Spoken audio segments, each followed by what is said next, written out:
la radio, pilier de la concorde et de la paix. La Maison de la Presse à Bamako a été le théâtre d'un événement d'importance majeure ce mardi 13 février 2024, alors que l'Union des radios et télévisions libres du Mali, l'URTEL, et le célèbre Studio Tamani se sont réunis pour célébrer la Journée mondiale de la radio. Sous la présidence du secrétaire général du ministère de l'économie numérique, de la communication et de la modernisation de l'administration, cet événement a été marqué par des échanges enrichissants autour du thème central, la radio au service de la concorde. L'édition de cette année, la 13e depuis son instauration en 2011 par les États membres de l'UNESCO et l'Assemblée générale des Nations unies, a mis en lumière le rôle crucial de la radio dans la préservation, le maintien et la consolidation de la paix. L'objectif principal de l'URTEL est clair: contribuer au développement du Mali en promouvant et renforçant les capacités des radiodiffusions et télévisions. Cette mission est d'autant plus essentielle dans un pays où la radio reste un vecteur majeur d'information, de divertissement et d'éducation pour une population souvent dispersée sur un vaste territoire.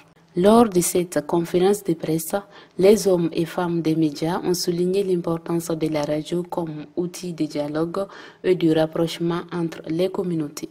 Pour cette 11e édition, le thème national choisi est la radio au service de la concorde.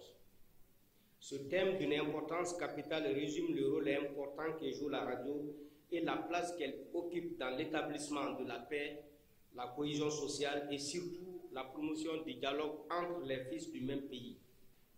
Et la magie de la radio permet de relever ce défi et j'en suis sûr.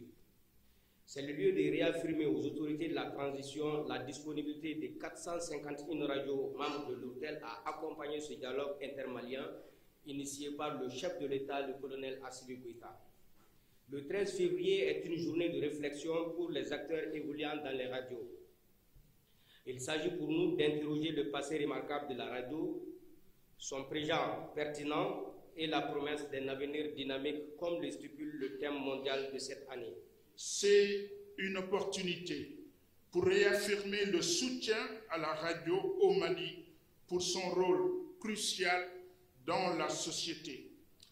Encourageons la diversité des émissions et l'inclusion des voix des communautés locales. Je voulais simplement conclure en souhaitant à la radio, outil inoxydable, je l'ai dit tout à l'heure, que la radio continue à nous accompagner dans notre quête quotidienne de paix. Je souhaite que survive la radio de service public, que survive la radio au service du public. Alors, vive le RTM, vive l'URTEL, fêtière des radios communautaires au Mali, vive Studio Tamani, programme de radiodiffusion au service des populations maliennes. Retenez que ce sont les professionnels des radios et télévisions du Mali qui ont adopté le 13 février 2021 une charte des radios et télévisions du Mali. Un des objectifs de ces règles de bonne conduite est d'éviter tout dérapage et toute compromission qui pourrait porter atteinte au vivre ensemble et à la cohésion sociale. C'est une initiative de la haute autorité de la communication, l'Union des radios et télévisions libres du Mali et Studio Tamani, la Fondation Hirondelle, avec l'accompagnement de la Fondation Trinity. Maintenant, plus que jamais, nos radios sont appelées à jouer tout le rôle de rassembleur des communautés afin de promouvoir le dialogue constructif en faveur de la paix, la cohésion sociale et l'unité du pays.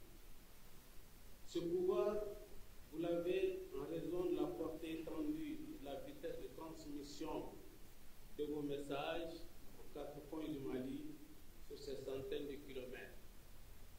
Aujourd'hui, plus que jamais, la radio demeure le moyen le plus puissant pour œuvrer